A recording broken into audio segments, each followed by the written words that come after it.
Baik, selamat malam. Assalamualaikum warahmatullahi wabarakatuh, Bapak Ibu. Waalaikumsalam Waalaikumsalam. warahmatullahi wabarakatuh. Sebelum perkuliahan dimulai, alangkah baiknya kita berdoa terlebih dahulu. Berdoa menurut keyakinan masing-masing dimulai.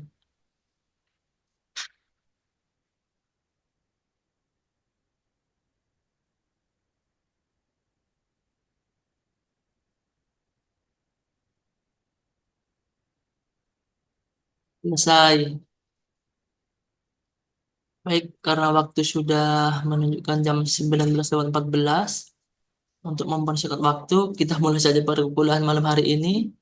Semoga apa yang disampaikan Ibu Yuniar malam hari ini bisa bermanfaat untuk kita semua. Kepada Ibu Yuniar, saya persilahkan.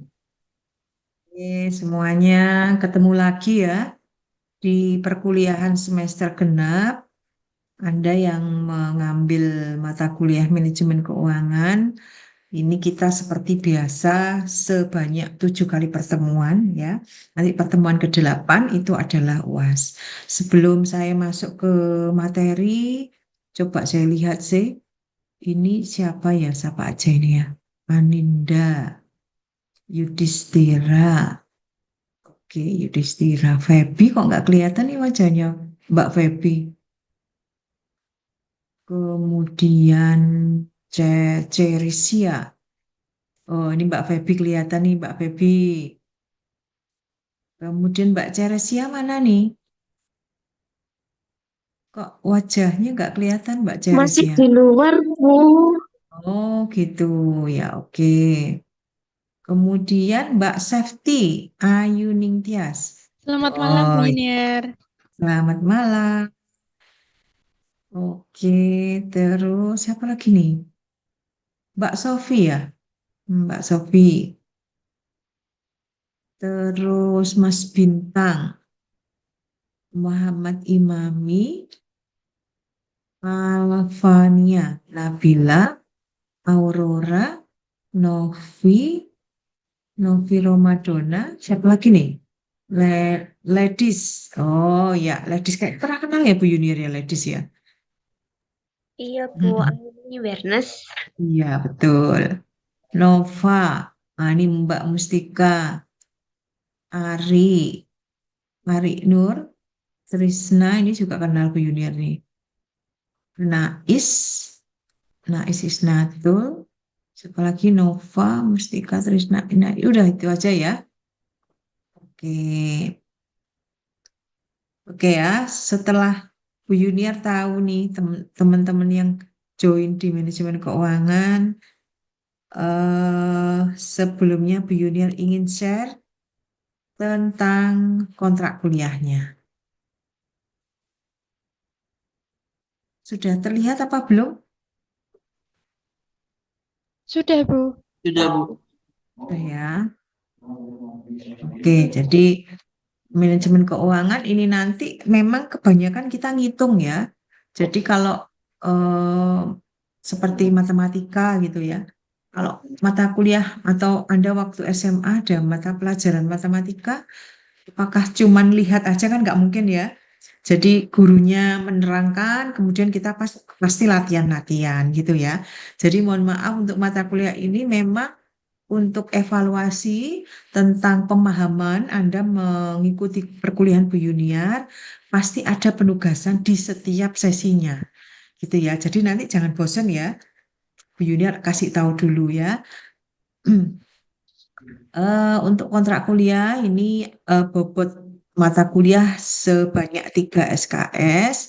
Capaian pembelajarannya nanti diharapkan Anda bisa menganalisa konsep dasar manajemen keuangan ya, dan kemudian Anda bisa mengaplikasikan konsep itu dalam mengambil keputusan manajerial perusahaan. Jadi nanti meskipun Anda mungkin tidak bekerja di sebuah perusahaan, mungkin Anda menjadi seorang entrepreneur, nah, maka tujuan harapan Bu Yuniar ini Anda bisa menggunakan ilmu ini ya untuk apa namanya Anda menjalankan bisnis Anda. Untuk yang pertemuan pertama ini nanti yang kita bahas itu adalah konsep dasar manajemen keuangan dan jenis-jenis keputusan. Kemudian masih pertemuan 1 karena 7 kali pertemuan itu kan berarti 2 materi dijadikan 1 ya. Kemudian juga di hari ini di pertemuan ini itu membahas laporan keuangan, kenalan dulu apa itu laporan keuangan, kemudian kita bahas sedikit perpajakan dan arus kas. Kemudian nanti di pertemuan kedua cukup 1 bab karena ini materinya padat. Kalau di kelas reguler, materi rasio keuangan ini disajikan sampai 2 kali pertemuan. Gitu ya. Untuk pertemuan ketiga nanti kita belajar time value of money. Kemudian pertemuan keempat itu adalah valuasi obligasi dan saham. Kemudian pertemuan kelima adalah cost of capital, biaya modal. Itu juga nanti kita bahas teknik penganggaran modal. Pertemuan ke-6 kita membahas manajemen modal kerja atau pengelolaan modal kerja gitu ya. Dan terakhir yang ke-7 adalah kita belajar tentang kebijakan dividen karena nanti di sini Anda akan tahu bahwa dividen itu ternyata tidak hanya diberikan dalam bentuk uang, tapi juga bisa diberikan dalam bentuk aset lain. Gitu ya. Oke, sekarang masuk di materi.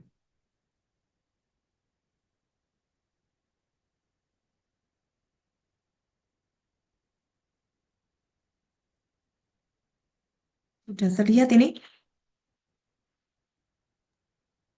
Sudah, Bu. Sudah ya. Oke, jadi kalau kita bicara tentang manajemen keuangan ya, konsepnya manajemen itu kan mengelola ya keuangan ya, keuangan kita, uang masuk dan keluar itu harus kita kelola. Berarti bagaimana cara mengelola keuangan kita ya? Tujuannya apa kita kelola? Tujuannya agar apa? Yang jelas yang paling umum itu apa? Kita mendapatkan yang namanya laba gitu ya. Jadi kita berusaha atau kita mendirikan usaha tujuannya apa? Pasti yang dituju adalah mendapatkan keuntungan gitu ya. Ini ada lagi yang kedua mencapai kesejahteraan masyarakat. Nah, ini adalah latar samping ya, ada latar belakang, ada latar samping. Nah, itu ya tujuan dari sebuah usaha. Kemudian kalau misalnya ada seseorang yang diletakkan di bagian manajer keuangan, kira-kira apa ya masalah yang sering dihadapi? Anda punya usaha, kemudian Anda narik 1 orang, teman Anda atau siapa gitu ya, untuk dijadikan sebagai manajer keuangan, ngatur. Gimana caranya perusahaan Anda ini tadi apa? Memperoleh keuntungan. Ya, masalahnya adalah apa yang dihadapi itu pasti dihadapkan investasi apa ya yang menguntungkan gitu ya. Seperti halnya misalnya Anda punya uang gitu ya. Tahu-tahu dikasih orang tua 10 juta. Kira-kira Anda apakan uang itu? Kalau hanya ditabung, di tabungan aja bunganya kan sedikit ya, nggak kerasa gitu ya. Nah, maka ada alternatif untuk meletakkan uang itu kira-kira enaknya di mana ya? Apakah didepositokan ataukah dibelikan saham ataukah dibelikan obligasi? Nah, itu pasti pertanyaan yang sering ditemui oleh seorang manajer keuangan. Kemudian yang kedua, kalau Anda menjalankan bisnis, pertanyaannya pasti dari mana ya sumber modal kerjanya itu. Nah, dari sini kalau di manajemen keuangan itu terkenal dengan istilah sumber pembiayaan investasi. Ya. Berikutnya adalah berapa sih kas yang harus selalu ada di laci atau paling tidak kas yang selalu tersedia bila suatu saat Anda ingin entah itu mengeluarkan uang untuk berinvestasi atau untuk membeli biaya membayar beban-beban operasional, ya nanti kan pasti enaknya berapa ya dedilasi 10 juta, 5 juta atau 6 juta. Nah, di manajemen keuangan ini nanti kita akan belajar. Nah, ini nanti bisa juga Anda praktekkan. Kira-kira uang yang ada di dompet itu dianggap tidak kebanyakan dan tidak kekurangan itu enaknya berapa ratus ribu ya? Gitu. Mungkin ada yang bisa membantu pertanyaan ini ya. Mengapa eh, uang yang kita pegang, mengapa uang yang kita pegang yang ada di dompet kita itu jangan terlalu banyak dan jangan terlalu sedikit? Ya, mungkin ada yang bisa membantu Bu Yuniar.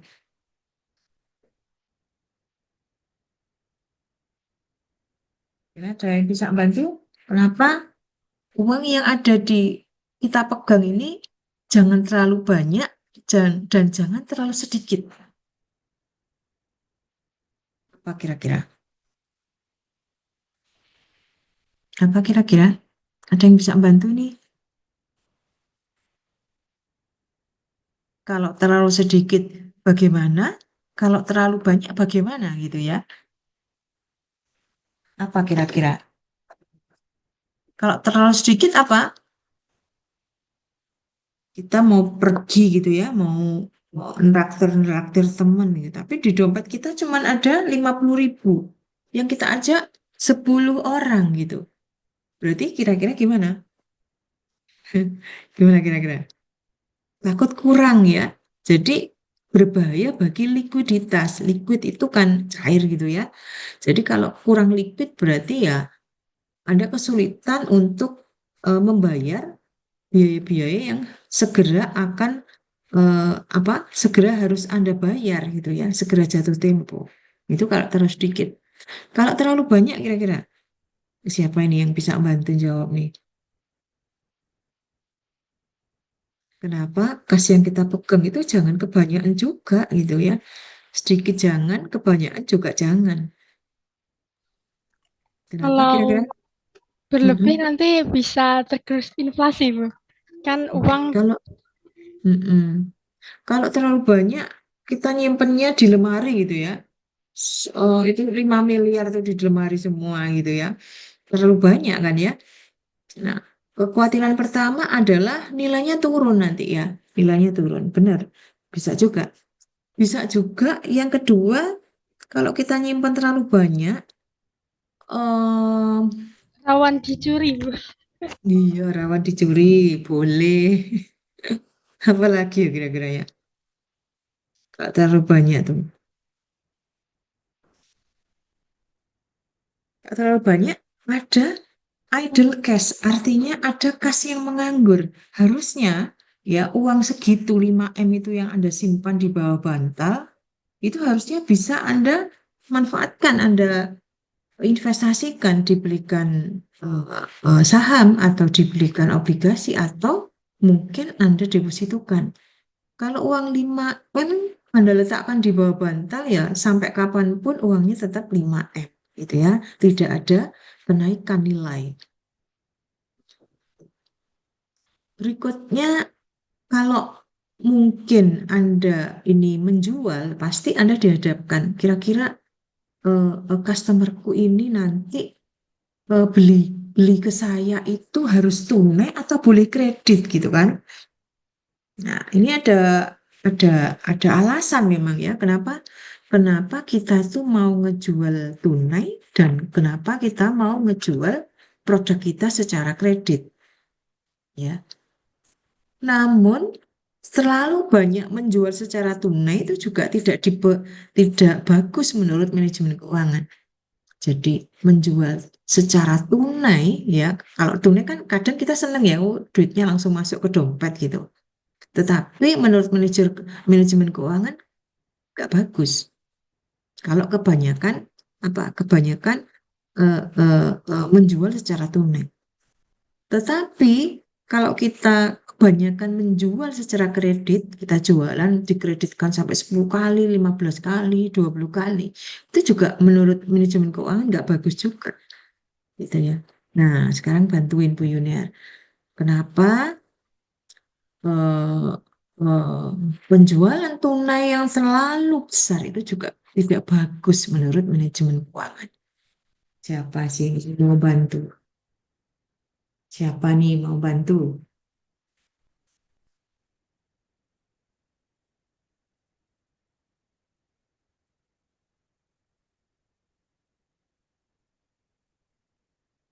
Kenapa Bukannya kira-kira? kalau apa cash gitu malah perusahaan untung ya, Bu?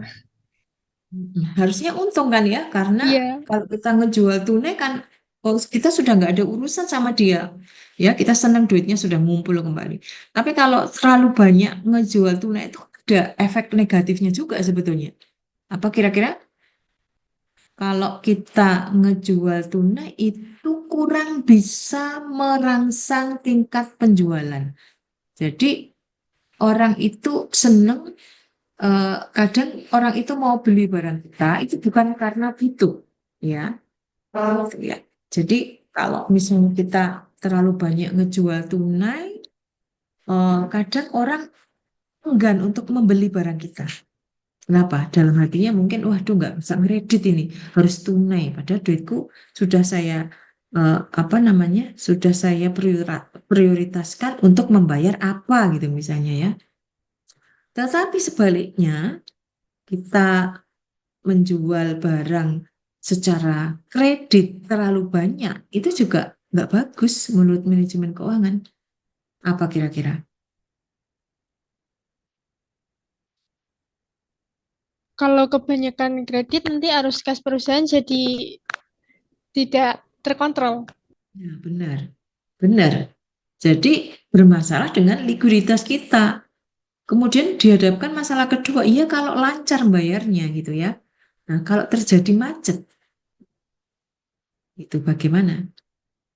Nah, bahkan nanti di materi yang keberapa ya, nanti ada manajemen kas, manajemen hutang piutang nanti di bab di pertemuan ke-6 ya, di pertemuan ke-6 itu nanti kita akan belajar bagaimana kita eh, apa namanya membuat klaster gitu ya, membuat klaster mana yang harus kita beri penjualan secara kredit boleh, mana yang harus kita ngejualnya tuh secara tunai gitu ya. Berikutnya ini juga masalah. Ini sering dihadapi oleh manajer keuangan. Kadang kalau kita nyetok barang di gudang, itu kan kita seneng kalau nyetoknya terlalu banyak gitu ya.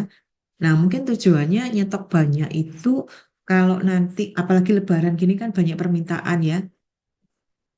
Anggap saja kita jualan kue kering gitu ya. Kalau nyetoknya terlalu banyak, kita kira-kira risikonya apa ini? Ada yang bisa kasih pemahaman. Perusakan barang, Bu. Kerusakan barang. Kedua apa? Pemeliharaan. Gitu ya. Jadi kalau terlalu banyak. Tapi keuntungannya apa? Keuntungannya kalau customer itu membutuhkan sewaktu-waktu, pasti barangnya tersedia, ada di gudang. Kemudian, nah ini lagi juga. Masalah juga ini dengan laba. Ya. Nah, setelah kita beroperasi gitu ya, pada periode tertentu kita pasti menerima laba itu kalau kita memang usaha ini menguntungkan. Nah, laba yang kita dapatkan itu sebaiknya ya sebagian dibagikan sebagai dividen kepada para pemegang saham, pada investor ya, ataukah nggak usah dibagikan gitu ya, dimasukkan lagi ke dalam perusahaan. Kenapa kalau dimasukkan? Karena dalam perusahaan yang kategorinya baru berkembang, ya kemungkinan eh, laba yang kita peroleh itu jangan dibagi-bagikan dulu sebagai dividen, tetapi dimasukkan lagi untuk mengembangkan usaha. Mungkin menambah produk baru kan butuh dana. Mungkin membangun pabrik baru kan butuh dana. Maka duitnya dikelola lagi, dimasukkan lagi ke perusahaan, dan tidak dibagikan sebagai dividen.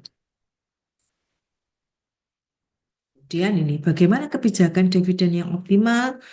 Ada nanti pembagian dividen berupa uang, bisa juga apa namanya stock split itu ya. Stock split itu dividennya dipecah menjadi dua, ya. Ada lagi nanti stok dividen, itu artinya orang yang sudah berinvestasi ke kita, returnnya, keuntungannya itu kita nggak ngasih duit, ya, tapi kita ngasih tambahan saham. Gitu. Nanti kita pelajari ini di pertemuan ke-7 kalau masalah dividen. Oke. Nah, sekarang berarti secara garis besar, kalau Anda lihat tadi di masalah yang dihadapi oleh manajer keuangan itu seperti ini, gitu ya, seperti ini, maka tugas manajer keuangan itu harus bisa apa? Mengatur atau memutuskan investasi. Itu namanya adalah use of fund. Kemudian yang kedua adalah dia harus bisa membuat keputusan tentang pemenuhan kebutuhan dana. Jadi sumber dananya kita membuat usaha ini dari mana? Apakah dari ngutang? Apakah kita ngejual saham? Ataukah kita ngejual obligasi? Dan yang ketiga adalah teknik kebijakan dividen. Apakah perlu dividen dibagikan saat itu atau menunggu bulan depan atau diberikan dalam bentuk stock split atau diberikan dalam bentuk stok dividen, ya. Kemudian untuk ruang lingkup manajemen keuangan ini meliputi apa saja, ya. Nah, namanya manajemen juga pasti mengandung unsur POAC, ya. P-nya adalah apa? Planning, ya. Kemudian O-nya adalah organizing, kemudian A-nya adalah actuating, dan C-nya adalah controlling, pengendalian. Sehingga ruang lingkupnya, kalau itu adalah manajemen keuangan, ya, itu seperti ini. Kalau kita baca ini ada apa namanya angka-angkanya, ya, itu adalah menunjukkan alur. Nomor 1 ini ada pasar uang, ada pasar modal. Yang di tengah adalah kita sebagai manajer keuangan. Kemudian kita mempunyai aktiva yang dimiliki oleh perusahaan. Yang perlu kita bahas dulu di sini, mungkin ada yang bisa menjelaskan apa sih bedanya pasar uang dan pasar modal. Yuk, Bu Yuniar tunggu 2 menit.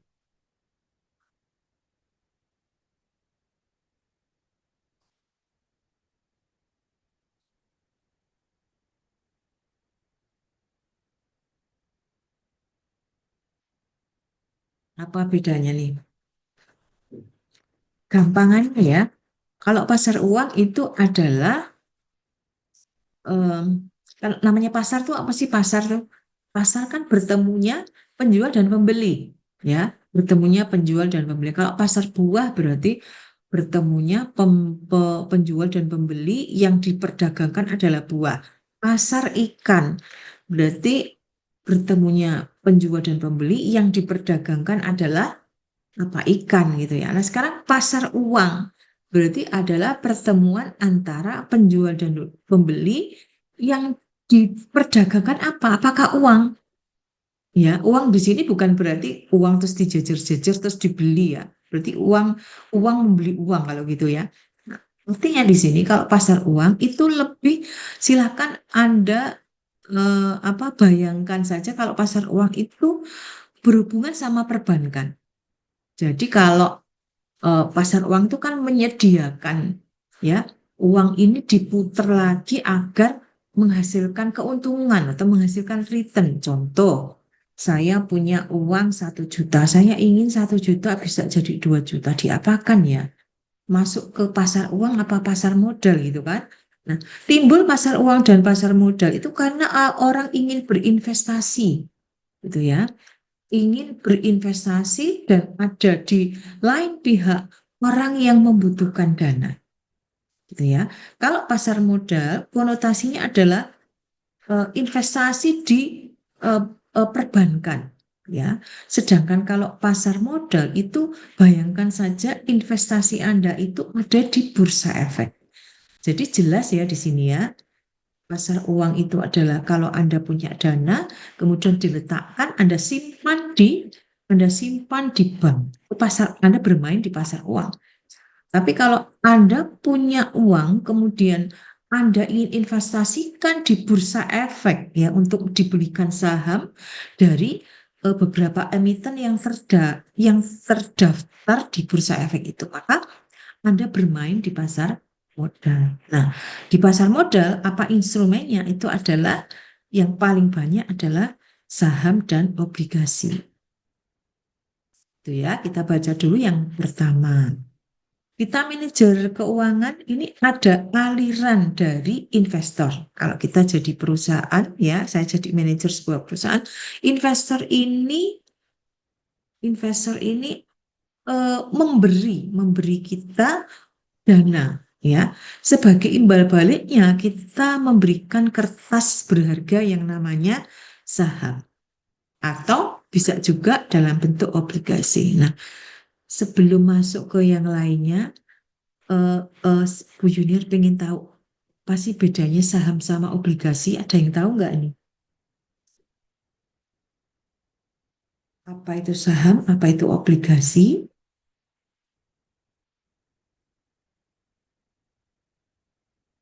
Kalau saham itu adalah bukti kepemilikan, ya, bukti kepemilikan seseorang atau sebuah perusahaan memiliki perusahaan lain. Jadi saya punya duit, saya beli saham PTA, ya, misalnya hanya 10%-nya, maka saya dikatakan saya adalah pemilik 10% dari PTA tersebut. Gitu ya. Itu kalau saham. Tapi kalau obligasi itu adalah bukan surat bukti kepemilikan, tapi surat bukti utang. Nah, ini beda ya antara saham dan obligasi. Sehingga kalau saham itu adalah kalau saya misalnya sebuah perusahaan butuh dana gitu ya, maka yang saya pikirkan adalah apa? Saya mendapatkan dana biasanya pertama dari ngutang ke bank gitu ya. Kedua, saya tak menerbitkan obligasi saja. Yang ketiga, saya tak menerbitkan saham saja. Jadi ketiga-tiganya ini bedanya adalah kalau utang bank ya, maka mau nggak mau saya setiap bulannya harus bayar, ya, bayar pokoknya plus bayar bunganya. Itu kalau mendapatkan dana dari ngutang bank. Kemudian yang kedua, itu kalau saya mendapatkan dana berasal dari saya ngejual saham. Nah, kalau ngejual saham berarti gimana? Saya butuh dana, saya ngejual saham, saya memberikan kertas berharga namanya saham dan saya mendapatkan dana dari investor saya. Nah, kalau saham, maka yang beli saham ke saya itu boleh memanage perusahaan. Jadi kadang ngatur-ngatur ya, karena memang dia adalah pemilik perusahaan saya. Beda lagi sama obligasi. Jadi cara ketiga, kalau saya sebagai perusahaan butuh dana, saya menempuh cara dengan menjual obligasi, gitu ya. Nah, menjual obligasi ini berarti ya begitu saya memberikan obligasi kepada investor saya, maka saya mendapatkan uang. Nah, kalau obligasi beda dengan saham tadi. Kalau saham, si pembeli saham tadi boleh ngatur-ngatur kita, boleh memanage kita. Tapi kalau obligasi tidak bisa, namanya juga utang. Tetapi kalau obligasi ini returnnya, ya keuntungan yang diperoleh oleh investor kalau dia beli obligasi saya itu adalah dia akan menerima yang namanya kupon atau bunga obligasi terkenal dengan nama kupon. Tetapi kalau saya tadi menjual saham, maka si investor itu menerima return atau keuntungan ya dalam bentuk bukan bukan eh, bukan bunga obligasi, tapi apa?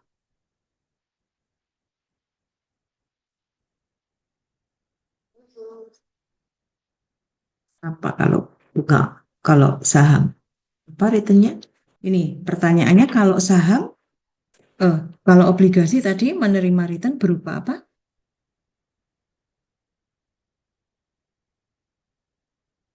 Berupa apa? Bunga, Bunga. obligasi atau apa kupon.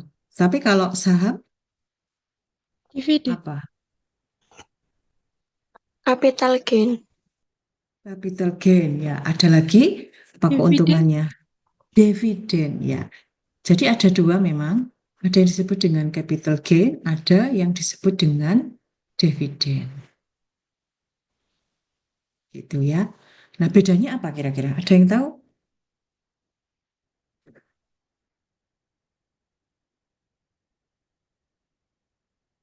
Ada yang tahu nih?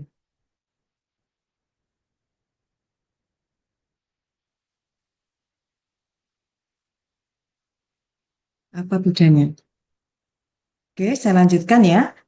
Kemudian kalau kita lihat di sini untuk Ini yang nomor perbedaannya 2. dividen sama capital gain apa Oh ya, bedanya, Bapak? oke. Tadi belum saya jelaskan ya. Kalau dividen itu kalau Anda punya dana, kemudian Anda letakkan dana itu di sebuah perusahaan sampai tidak Anda ambil-ambil, maka setiap akhir tahun Anda akan menerima yang namanya dividen. Tetapi kalau capital gain itu bedanya begini. Anda mungkin sering tahu teman Anda trading saham ya. Artinya dia membeli saham pada saat harganya murah. Jadi pada saat satu lembar saham itu harganya misalnya 10.000 dia beli. Nah, besok harinya sehari saja itu harganya naik 1.000 jadi 11.000 ya, maka dia jual.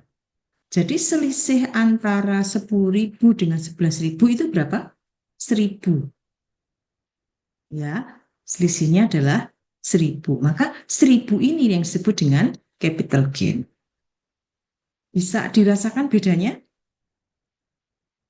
Jadi kalau capital gain itu adalah keuntungan yang dalam tempo yang singkat. Karena memang tujuannya adalah gambling ya. Jadi jual beli seperti itu kalau capital gain. Beda lagi dengan dividen. Kemudian yang kedua, di sini ada arus dari manajer keuangan ke aktiva perusahaan. Artinya alokasi dana untuk dibelikan dana itu tadi dari para investor itu dibelikan aktiva atau aset.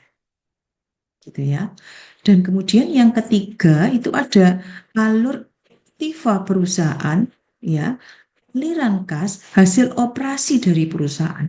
Begitu kita belikan aset ya misalnya apa namanya ya? Kalau aset contohnya apa? Eh, gedung ya atau ada material yang Anda bahan baku yang Anda gunakan untuk memproduksi, kemudian dari memproduksi itu pasti Anda jual. Nah, Anda jual itu akan mendapatkan apa? Keuntungan. Jadi ada aliran kas lagi yang masuk ke dalam perusahaan. Gitu ya. Nah, kemudian ada yang nomor 4A.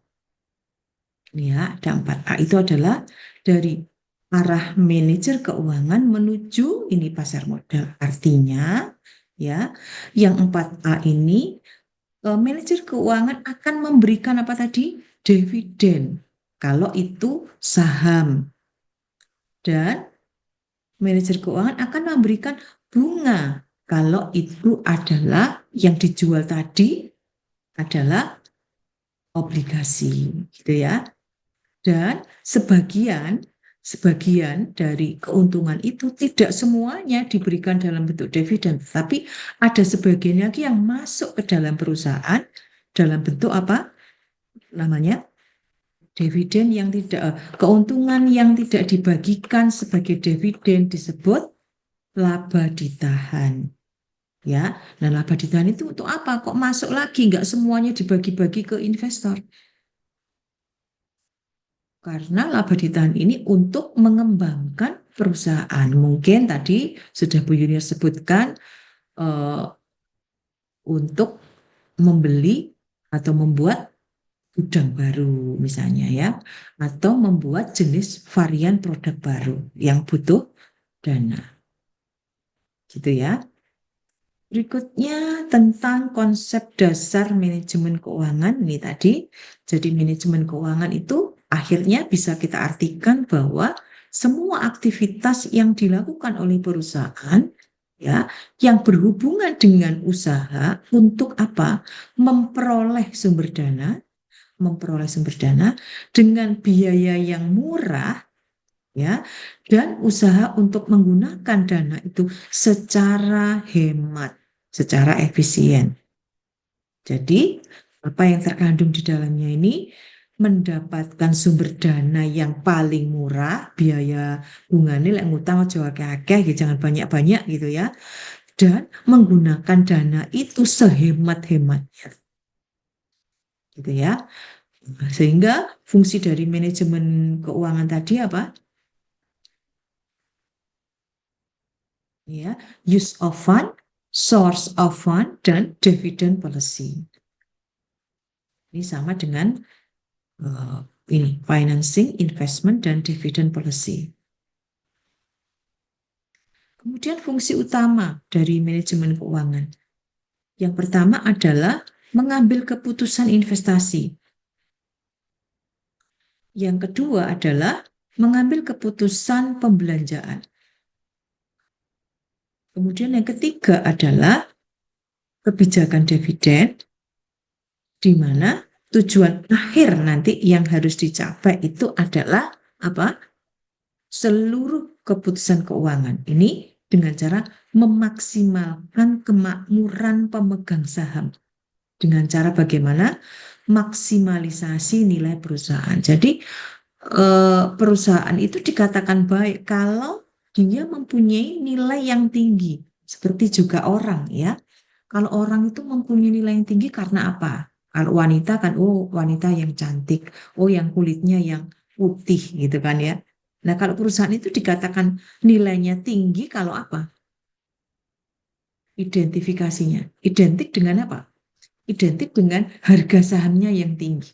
Maka Anda mungkin tahu kenapa kenapa ya sahamnya PT Telkom itu satu lembarnya bisa 20.000, sedangkan kalau PT Garuda kok satu lembarnya itu cuma 2.000. Nah itu karena itu. Ya, jadi kalau begitu sahamnya selembarnya tinggi, berarti dia banyak yang menginginkan. Ya, ingat hukum permintaan di pasar, semakin banyak permintaan atas barang itu, maka harganya semakin mahal. Seperti halnya dengan tomat atau apa kalau di pasar tuh tomat atau cabai ya, semakin banyak yang minta cabai, maka si penjualnya gimana? Akan menaikkan harga. Jadi nilai cabai atau nilai tomat itu menjadi tinggi. Sekarang untuk yang pertama tadi, berhubungan dengan pengambilan keputusan investasi, kita preteli satu-satu ya. Nah, keputusan investasi itu untuk apa saja? Ada keputusan investasi untuk alokasi dana. Ya, ada investasi jangka pendek dan ada lagi investasi jangka panjang. Alokasi dana ini ada yang berasal dari dalam perusahaan ya, dan ada lagi yang berasal dari luar perusahaan. Sedangkan investasi jangka pendek itu adalah untuk pembelian kas, untuk beli barang-barang persediaan kita yang letakkan di gudang. Kemudian untuk ngutangi orang atau piutang, dan untuk membeli surat-surat berharga yang mana jatuh temponya kurang dari setahun. Sedangkan kalau investasi jangka panjang itu adalah kita membeli apa misalnya gedung, ya, peralatan-peralatan, membeli aktiva tetap, membeli kendaraan, itu masuk di investasi jangka panjang. Kemudian keputusan pembelanjaan, ya. Nah, sekarang ada pertanyaan di sini. Bagaimana ya pembelanjaan kegiatan perusahaan yang optimal? Optimal itu apa maksudnya? Optimal itu kan jumlah yang optimal, yang pas gitu ya. Nggak terlalu tinggi, juga nggak terlalu rendah. Itu gimana pembelanjaannya? Kemudian ini juga berhubungan sama bagaimana memperoleh kebutuhan dana untuk investasi yang efisien, di mana Anda misalnya eh, eh, Anda memutuskan untuk berinvestasi, jangan sampai dengan investasi itu justru biaya-biaya yang menyertai itu banyak. Akhirnya keuntungan yang didapat tidak sesuai dengan ekspektasi. Kemudian bagaimana komposisi sumber dana optimal itu harus dipertahankan. Contoh, kalau kita mendapatkan dana itu enaknya ngutang saja, semua ngutang, atau separuh ngutang, separuh kita ngejual saham, atau 25% beli ngutang, 25% itu ngejual saham, dan 50% obligasi, atau bagaimana. Jadi berhubungan sama komposisi sumber dana yang kita dapatkan. Kemudian berikutnya, apakah perusahaan sebaiknya menggunakan modal asing atau modal sendiri? Modal asing itu artinya adalah ngutang ya, ngutang bank. Kalau modal sendiri berarti kita ngejual saham atau ngejual obligasi. Berikutnya juga berhubungan dengan bagaimana sih bentuk insentif terbaik ya untuk meningkatkan prestasi manajemen. Ini juga masuk di keputusan pembelanjaan. Dan ada lagi bagaimana sih pengaruh keputusan kita membelanjakan dana kita terhadap nilai perusahaan. Itu yang kedua ya. Dan yang ketiga adalah kebijakan dividen. Artinya di sini seperti yang sudah sedikit Bu Yuniar jelaskan tadi, dari keuntungan yang diperoleh oleh perusahaan itu apakah semuanya kita bagikan sebagai dividen, ataukah 50-50, ataukah bisa jadi tahun ini nggak usah ngasih dividen gitu ya, tapi semuanya dirupakan dalam bentuk laba ditahan karena kita mau bikin pabrik besar gitu. Nah, ini adalah termasuk sebagai hal-hal yang berhubungan dengan kebijakan dividen. Nah, berhubungan dengan kebijakan dividen ini ada yang terkenal dengan istilah agency problem. Agency problem itu karena ada dua pihak ya, artinya antara pemilik ya dengan manajer itu mempunyai kepentingan yang berbeda-beda. Contoh ya, saya menginvestasikan uang saya di PT Telkom. Nah, PT Telkom pasti ada manajernya. Nah, kadang manajer itu cenderung tidak mengutamakan kepentingan para pemegang saham, tetapi lebih mementingkan tujuan individu ya masing-masing karena dia kan yang mengelola ya. Jadi biasanya manajer itu berusaha agar dividen yang diberikan kepada pemegang saham, pada para investor itu jangan banyak-banyak gitu ya. Kalau bisa duitnya itu lari ke perusahaan lagi, di mana kita nanti akan membangun gudang baru lagi. Jadi untuk kekayaan perusahaan sendiri. Nah, itu adalah sering terjadi di agency problem. Nah, untuk pengertian manajemen keuangan ini sudah tadi ya. Nah, kita mengenal yang namanya pembelanjaan pasif dan pembelanjaan aktif ya. Yang disebut dengan pembelanjaan pasif itu di neraca ya. Kalau neraca itu isinya apa ya? di sebelah kanan itu adalah harta aktiva dan di sebelah kiri adalah harta aset dan sebelah kanan itu modal sama utang ya. Nah, pembelanjaan pasif ini terlihat di sisi pasifa. Berarti apa? Pembelanjaan pasif itu untuk menghasilkan struktur finansial atau imbangan antara hutang dan modal. Itu namanya adalah pembelanjaan pasif.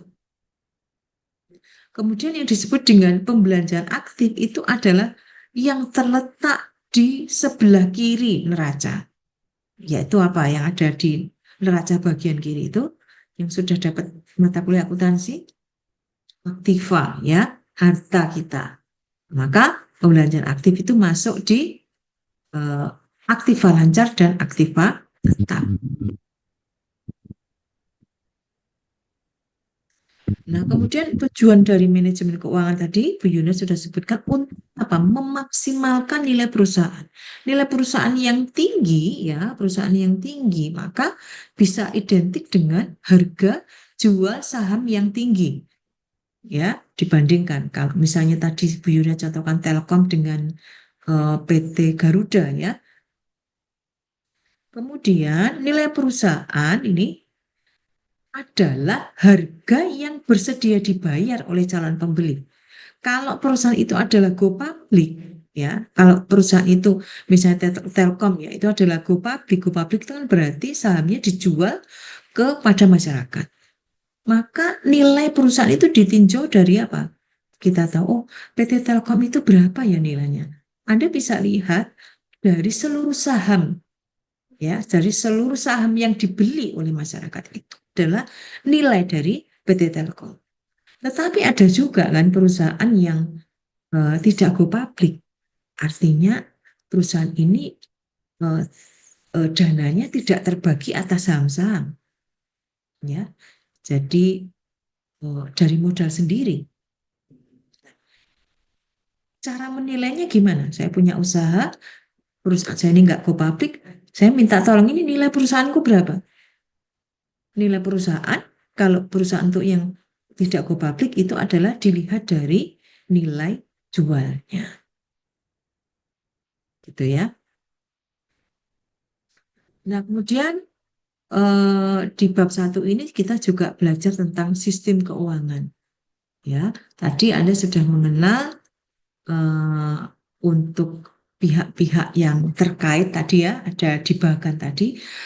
Kenapa kok orang bisa investasi? Kenapa kok orang menerima investasi? Itu karena ada pihak yang surplus dana, ya, dan ada pihak yang defisit dana.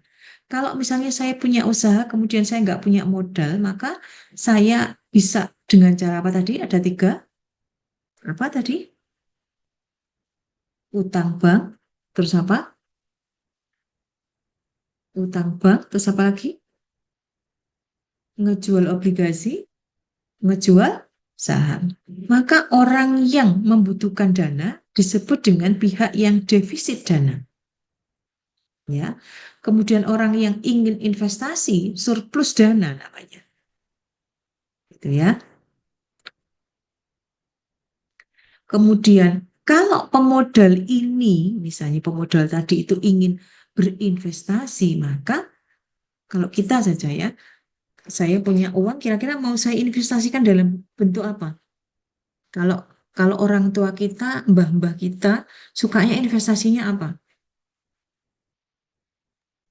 Emas biasanya. Emas, iya emas.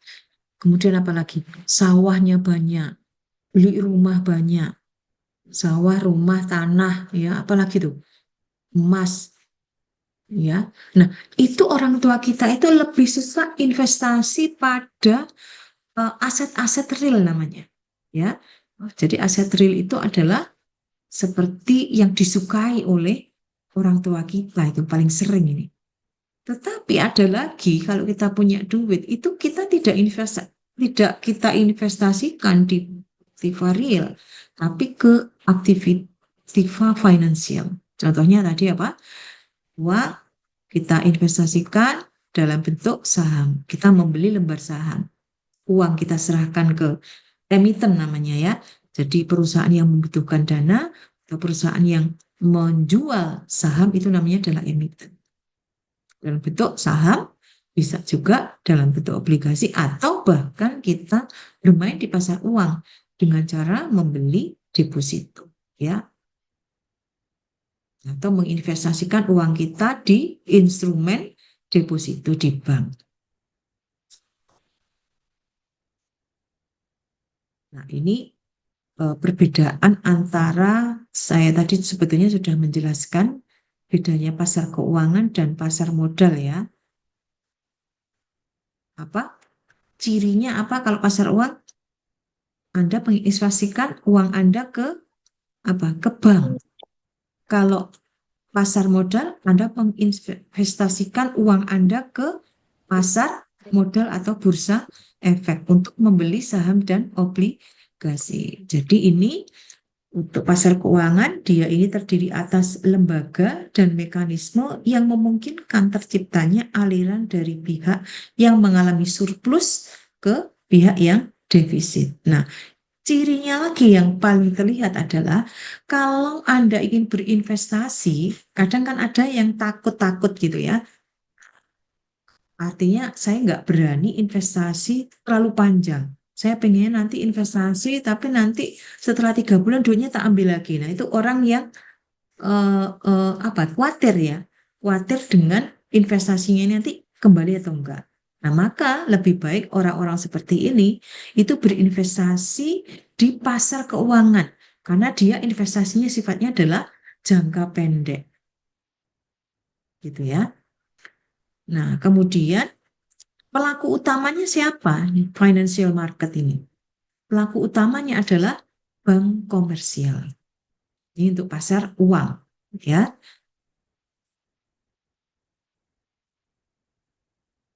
Kemudian untuk pasar modal. Pasar modal ini diperuntukkan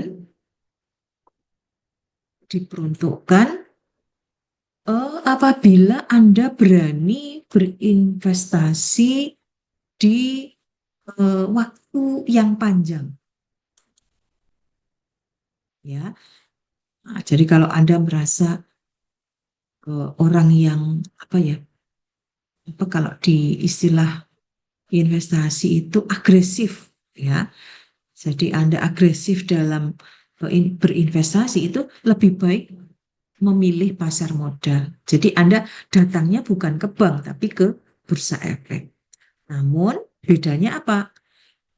Pasar uang ini enaknya kan jangka pendek, tapi keuntungan atau returnnya juga sedikit, ya. Kalau pasar modal ini nggak enaknya jangka waktunya Anda berinvestasi itu panjang, tetapi keuntungannya, ya, atau returnnya itu adalah sangat tinggi. Jadi berlaku hukum high risk high return, resiko yang tinggi, ya, tapi keuntungannya juga tinggi. Nah, kalau Anda berinvestasi di pasar uang, ini tingkat suku bunganya nggak begitu tinggi, ya, nggak begitu tinggi. Kalau ini Anda bayangkan kalau pasar modal, ya, karena keuntungan yang diberikan dalam bentuk dividen ini nggak main-main, ya. Tetapi ingat, begitu Anda investasi kemudian perusahaan atau emitennya ini rugi, ya, maka Anda akan kehilangan uang Anda. Jangankan Anda menerima dividen, Anda menerima return, uang pokoknya pun tidak kembali ke Anda.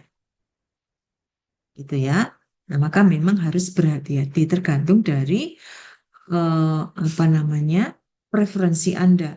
Apakah Anda berani di jangka pendek ataukah Anda berani berinvestasi di jangka panjang. Nah, ini ada beberapa surat berharga, ini masih di pasar modal, ya. Yang pertama adalah ada yang disebut dengan saham biasa. Kalau Anda beli saham, ada yang disebut dengan saham preferen, ada yang disebut dengan obligasi. Itu, ya. Yang disebut dengan saham biasa itu, ini dividen yang diterima ini tidak tetap sifatnya. Jadi tergantung dari keputusan rapat umum pemegang saham. Jadi kadang dapat, kadang enggak, ya tergantung hasil RUPS-nya, gitu ya. Tetapi saham biasa ini Anda memiliki hak suara, ya, mempunyai vote. Artinya Anda memiliki 1.000 lembar, maka suara Anda di RUPS itu juga didengar sebanyak 1.000 suara. Sedangkan saham preferen ini keuntungannya dividennya tetap. Pasti Anda menerima dividen. Tetapi ingat, Anda tidak punya hak suara di dalam sebuah rapat umum pemegang saham. Ya. Nah, kemudian yang satunya lagi adalah obligasi. Nah, kalau obligasi itu sudah beda sama saham ya. Obligasi tadi apa? Surat bukti pernyataan utang. Kalau ini surat bukti kepemilikan. Itu ya. Nah, sekarang karena ini ada 2 bab, Mas Ical, saya pisah ini jadi 2 breakout room ya. Silakan Anda discuss di sini.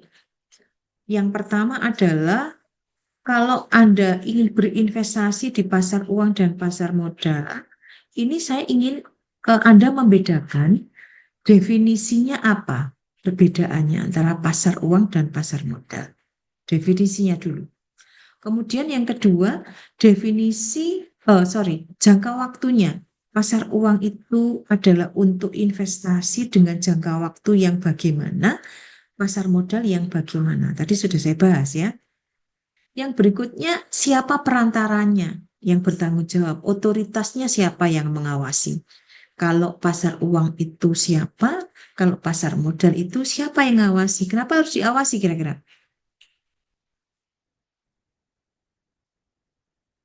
Ya, kalau pasar uang nggak diawasi, bank-bank itu akan berperang suku bunga.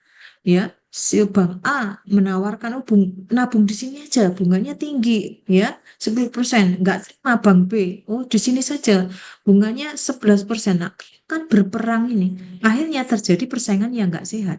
Nggak sehat, maka bank akan jadi kesulitan likuiditas. Kesulitan likuiditas akan mengakibatkan dia rugi. Ya, kalau rugi, duitnya nasabah bagaimana? Gitu ya. Nah, ini makanya harus diawasi. Nah, silakan Anda di nomor 3 ini, siapa sih yang ngawasi pasar uang gitu ya, dan siapa sih yang ngawasi orang-orang yang berinvestasi di pasar modal dan pelaku-pelakunya gitu ya, terutama emiten. Yang berikutnya instrumennya. Kalau Anda di bank itu, kalau Anda bermain investasi di bank itu, instrumennya ada yang disebut dengan deposito, ada sertifikat deposito, ada falas, ada SBPU loh ya, bukan SPBU loh ya, pom bensin nanti ya, ada SBI, ya, ada treasury bills, ada call money. Nah, kemudian yang B, pasar modal, ada saham, obligasi, sama reksadana. Nah, kemudian untuk mekanisme pasarnya. Mekanisme pasar ini silakan Anda bedakan nanti. Pasar uang itu bagaimana mekanismenya, pasar modal juga bagaimana. Kemudian untuk tingkat likuiditas, ya, ini pasar uang ini likuiditasnya bagaimana? Anda silakan bedakan dengan pasar modal. Lebih liquid mana? Gitu ya. Liquid itu artinya apa?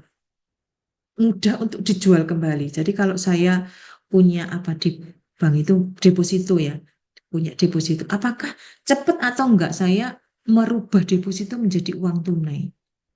Tapi kalau pasar modal, saya punya saham, bukan punya deposito ya, punya saham.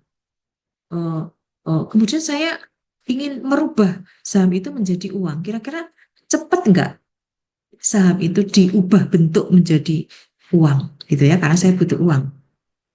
Yang berikutnya dari tujuan berinvestasi, Anda silakan nanti bedakan.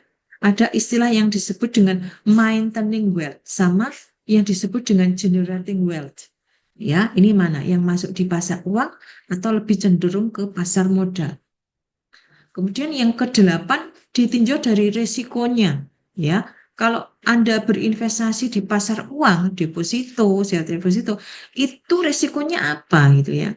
Lebih besar atau lebih kecil itu dibandingkan dengan pasar modal.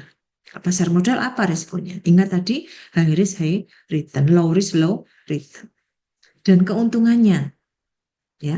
Jadi kalau 89 ini kayaknya resiko itu negatifnya apa, positifnya apa, masing-masing ya. Baik pasar uang dan pasar modal.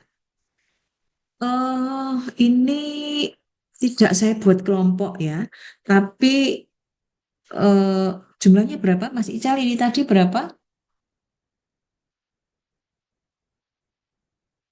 Halo Mas Ical,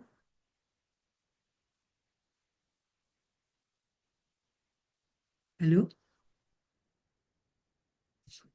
Ya oke lah, silakan Anda jumlahnya nanti untuk nomor urut gini ya, nomor urut misalnya Anda nomor absennya satu, silakan kerjakan nomor satu, nomor dua, silakan. Empat ini nomor empat, kebanyakan ya. 4A, ini nomor absen 4, ini nomor 5, kemudian ini nomor 6, absen 6, nomor 7, absen nomor 7 ngerjakan ini, absen nomor 8 ini, absen nomor 9 ini, absen nomor 10 ini. Absen nomor 11 balik lagi ke sini. Paham ya? Halo? Bisa di apa namanya? Di foto dulu ini.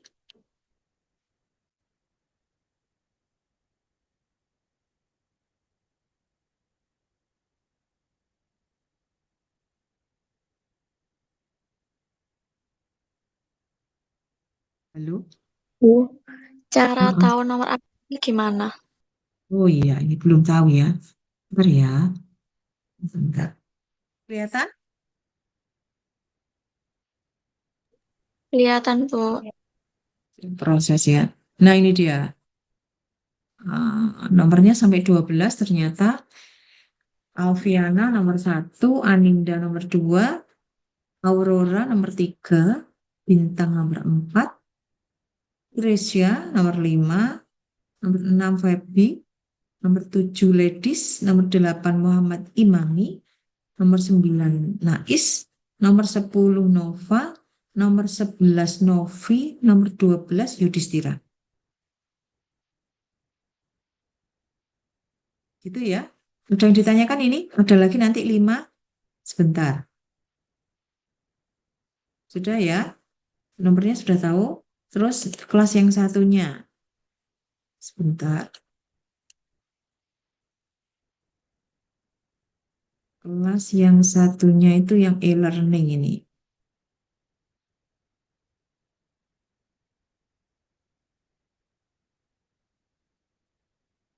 Arinur nomor 1, Mustika nomor 2, Safety nomor 3, Sofi nomor 4, dan Trisna nomor 5. Gitu ya. Waktunya berapa menit kira-kira? 5 menit? Enggak cukup 5 menit ya? 15 menit, Bu. 15 menit. Iya, wis. Iya. Oke, 15 menit ya. Silakan pribadi-pribadi sendiri-sendiri. Kemudian nanti Bu Yuniar akan menanyakan secara acak gitu ya. Siapa yang nanti diberi kesempatan untuk menjawab. Jadi ini adalah nilai untuk eh, apa keaktifan. Oke, silakan. Oke, sudah semua ini? Sudah semua belum? Ya, sudah ya waktunya sudah habis. Silakan nomor satu yang mau menjawab nomor satu. Pertanyaannya kan apa perbedaan definisi antara pasar uang dan pasar modal? Mungkin siapa? Aninda atau Aurora atau Sofi, Bintang? Oh, tadi siapa yang kebagian ya yang ngerjain nomor satu? Lupa Bu Yuniar. Fania, Bu. Iya, silakan. Untuk nomor satu, definisi pasar uang itu tempat bertemunya pemilik dana dan peminjam dana secara langsung, penawaran transaksi dalam jangka waktu pendek. Ya, itu kalau pasar uang ya, Pasar uang, iya. secara singkat. Kalau pasar modal, Kalau untuk pasar modal, tempat pertemuan permintaan dan penawaran dana jangka panjang. oke ya, bagus Mbak Alfania. Itu untuk perbedaan pokoknya ya, untuk definisinya Iya. dari pasar modal dan pasar uang. Jadi pada intinya jangka pendek dan jangka panjang. Untuk risikonya nanti lebih besar pasar modal Pasar ya. modal. Kemudian pertanyaan kedua, jangka waktu tadi itu sudah dijawab harusnya ya. Siapa yang bagian menjawab nomor 2 ini silakan. Saya Bu Ya, nama Aninda. Mbak Aninda. Ya, Mbak Aninda. Untuk jangka waktunya pasar uang itu kurang dari 1 tahun, sedangkan pasar modal itu lebih dari 1 tahun. Ya, betul, jangka panjang ya, pasar modal. Kemudian pertanyaan berikutnya nih.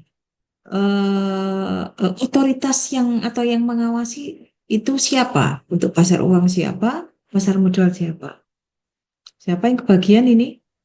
Saya izin menjawab, Bu. Mm-mm. Mbak siapa? Aurora. Oh, oh, Iya, Bu. iya, Mbak Aurora. Untuk pasar uang, pengawasnya Bank Indonesia. Untuk pasar modal, OJK. Ya, betul.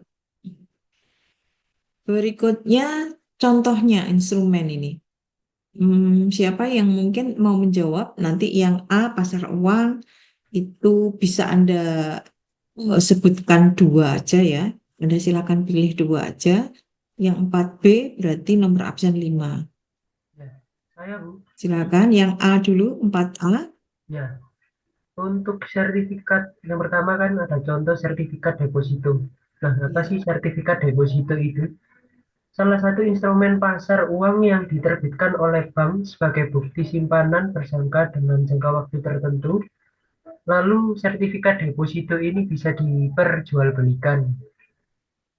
Lalu yang kedua yaitu deposito, yaitu salah satu simpanan uang berjangka juga, tapi ini tidak dapat dipindahtangankan atau diperjualbelikan.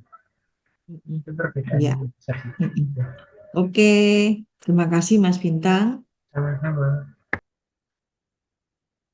Ya. Berikutnya yang nomor berapa nih sekarang?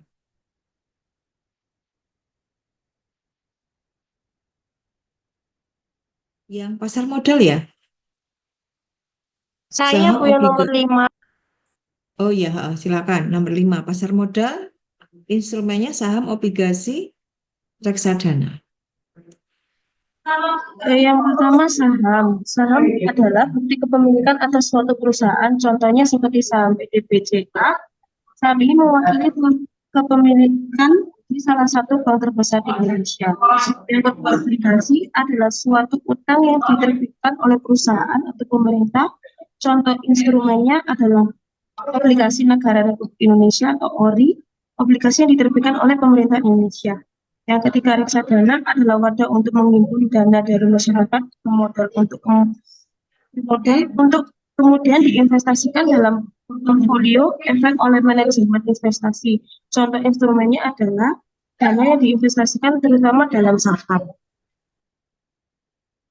Ya, jadi bedanya kalau yang reksadana itu ada Anda mau berinvestasi, membeli saham, tapi yang ngatur bukan Anda sendiri.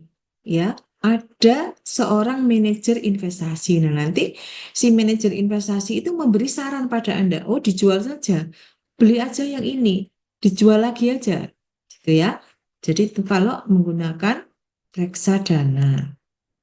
Berikutnya mekanisme pasarnya gimana? Pasar uang gimana? Pasar modal gimana? Saya, Bu. Ya, Mbak Feby ya. Iya. Untuk mekanisme pasar uang itu dikhususkan untuk menjembatani antara pihak yang memerlukan dana dengan orang yang memiliki dana berlebih. Untuk mekanisme pasar modal, yaitu proses penerbitan, penawaran umum, dan perdagangan efek. Ya. Ya, jadi mekanismenya kalau apa namanya di pasar uang itu ada saya kelebihan dana, saya serahkan ke bank ya untuk saya tanamkan uang saya dalam bentuk salah satunya adalah apa kalau di bank sertifikat deposito atau deposito itu ya. Berikutnya tingkat likuiditas. Bagaimana tingkat likuiditasnya? Besar modal piye? Besar modal gimana gitu ya? Modal gimana? Uang gimana? Mbak siapa ini yang kebagian? Mbak Ledis ya? Iya, Mbak Ledis. investasi pasar uang cenderung lebih liquid atau mudah dicairkan menjadi uang tunai. Hal ini karena instrumen pasar uang seperti obligasi memiliki jangka waktu tertentu dan bisa diuangkan sebelum jatuh tempo. Sedangkan kalau untuk investasi pasar modal memiliki tingkat likuiditas lebih rendah. Setelah membeli saham, investor tidak bisa langsung merefund saham ke perusahaan. Untuk mendapatkan uangnya kembali, investor harus menjual sahamnya kepada investor lain. Ya. Jadi agak lama kalau di pasar modal, tapi ingat keuntungannya juga besar juga ya. Nah, sekarang nomor 7, tujuan berinvestasi itu ada yang disebut dengan maintaining wealth sama generating wealth. Oke, silakan siapa nih yang bertugas menjelaskan? Ayo. Muhammad Imami, ya silakan. Untuk pasar uang biasanya mencakup instrumen investasi jangka pendek seperti deposito, surat berharga, komersial, dan obligasi jangka pendek. Tujuan investasinya yaitu pertama, likuidasi tinggi. Investor yang memilih pasar uang umumnya mencari instrumen yang mudah dicairkan dengan cepat, misalnya dalam waktu beberapa hari atau bulan. Selanjutnya, keamanan. Instrumen di pasar uang umumnya dianggap lebih aman karena biasanya berisiko rendah. Contoh untuk investor yang ingin menjaga nilai aset mereka tanpa risiko besar. Dan pendapatan stabil. Meski imbal hasilnya relatif lebih rendah, pasar uang menawarkan pendapatan yang stabil dan dapat diprediksi. Untuk pasar modal mencakup instrumen investasi jangka panjang seperti saham, obligasi jangka panjang, dan reksadana. Tujuan berinvestasi yang pertama untuk pertumbuhan modal. Investor di pasar modal cenderung mencari pertumbuhan nilai investasi dalam jangka panjang seperti dengan membeli saham perusahaan yang berkembang atau berinvestasi di reksadana yang mengutamakan pertumbuhan. Yang kedua, potensi keuntungannya lebih tinggi. Meskipun lebih berisiko, pasar modal menawarkan potensi keuntungan yang lebih tinggi melalui apresiasi harga saham atau pembayaran dividen. Yang selanjutnya, diverifikasi dan akses ke perusahaan. Dengan berinvestasi di pasar modal, investor dapat memiliki bagian dari perusahaan besar, memanfaatkan potensi pertumbuhannya di masa depan. Jadi untuk kesimpulannya, pasar uang itu lebih cocok untuk investor yang fokus pada likuiditas tinggi, keamanan, dan pendapatan yang stabil dengan jangka waktu pendek. Untuk pasar modal sendiri lebih cocok untuk investor yang ingin mengoptimalkan pertumbuhan modal jangka panjang, meskipun dengan risiko yang lebih tinggi juga. Itu kurang lebih. Ya. Oke, terima kasih Mas Muhammad. Kemudian untuk yang resiko ya, bedanya apa? Resiko yang pasar uang dan pasar modal. Siapa nih yang bertugas? Saya, Bu. Iya, Mbak Nais, silakan Mbak Nais. Pasar uang ada resiko inflasi.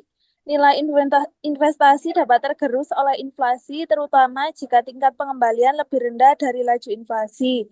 Kemudian ada resiko tingkat bunga, yaitu perubahan suku bunga dapat mempengaruhi nilai investasi, terutama pada instrumen dengan jatuh tempo lebih panjang. Yang ketiga, risiko likuiditas, yaitu beberapa instrumen pasar uang mungkin kurang likuid sehingga sulit untuk dicairkan dengan cepat. Dan yang terakhir yaitu risiko gagal bayar. Meskipun relatif rendah, ada risiko penerbit instrumen gagal bayar, terutama pada instrumen yang diterbitkan oleh perusahaan swasta. Kemudian risiko pada pasar modal, yaitu yang pertama risiko pasar, yaitu nilai investasi dapat berfluktuasi secara signifikan akibat kondisi pasar, seperti sentimen investor, kondisi ekonomi, dan peristiwa politik. Yang kedua yaitu resiko perusahaan. Kinerja perusahaan penerbit saham dapat memengaruhi nilai investasi. Dan yang ketiga yaitu resiko likuiditas. Beberapa saham mungkin kurang likuid sehingga sulit untuk diperdagangkan. Dan yang terakhir yaitu resiko gagal bayar. Perusahaan penerbit obligasi dapat gagal bayar sehingga investor kehilangan pokok dan kupon. Perbedaan tingkat resiko, secara umum pasar uang memiliki resiko yang lebih rendah daripada pasar modal. Hal ini karena instrumen pasar uang cenderung memiliki jatuh tempo lebih pendek dan diterbitkan oleh lembaga yang lebih stabil. Sudah, Bu? Ya. Oke, jadi pada intinya risikonya lebih tinggi yang pasar modal ya. Dan Ya. terakhir keuntungannya apa? Siapa yang mengerjakan nomor 9 ini silakan yang mau Saya, menjawab, Bu. silakan. Untuk keuntungan pasar uang, di pasar uang instrumen investasi biasanya memberikan imbal hasil yang lebih rendah karena sifatnya yang lebih aman dan stabil. Keuntungan yang diperoleh biasanya berupa bunga tetap atau hasil yang sudah diprediksi sebelumnya. Contohnya seperti deposito atau sertifikat Bank Indonesia. Untuk pasar modal, keuntungannya di pasar modal instrumen seperti saham, obligasi, dan reksadana saham menawarkan potensi keuntungan yang lebih besar. Karena harga instrumen ini bisa sangat fluktuatif, keuntungan berasal dari capital gain atau kenaikan harga atau dividen bagi hasil keuntungan perusahaan. Oke, jadi pada intinya apa? Keuntungan atau kelebihan dari pasar uang itu dari segi jangka pendeknya itu menarik ya. Tapi kalau si pasar modal itu menariknya ada di keuntungannya yang tinggi. Jadi itu yang perlu Anda garis bawahi ya.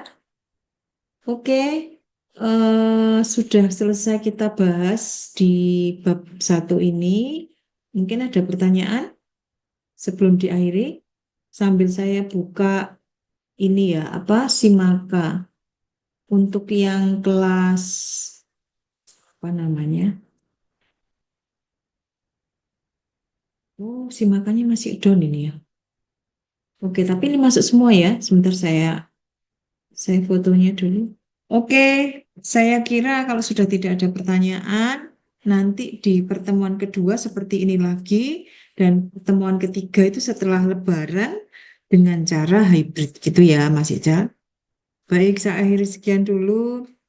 Wassalamualaikum warahmatullahi wabarakatuh. Saya kembalikan ke Mas Ical. Waalaikumsalam. Terima kasih ya, Bu. Terima kasih, Bu. Baik, terima kasih Bu Yuniar.